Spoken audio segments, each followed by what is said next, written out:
Mteja wetu, leo nataka nikusanue na kitu kimoja ambacho ni muhimu sana ambacho kipo katika simu yako mpya ya Samsung.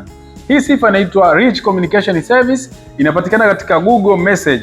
Ni kawaida simu nyingi ambazo zinatoka sasa hivi za Samsung zinakuja na hii application ya message kama default app kwenye upande wa message. Sasa kuna sifa moja inaitwa Rich Communication Service katika hii Google Message ambayo hii inakuallow kutuma picha au voice note, lakini kupitia nini?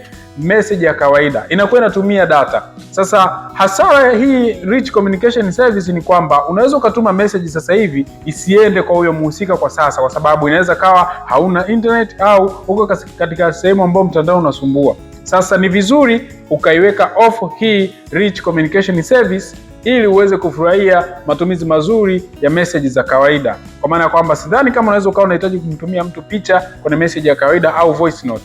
Kwa hiyo basi unaweza ukaset ukaiweka off ili uweze kuenjoy na kutuma message kwa uharaka zaidi na kuwa responded haraka kwa mtu ambaye anatakiwa ifike bila kuwa na shida yoyote hapo katikati. So karibu sana, hiyo ni Rich Communication Service, moja kati ya sifa mpya lakini katika stable internet. Karibu.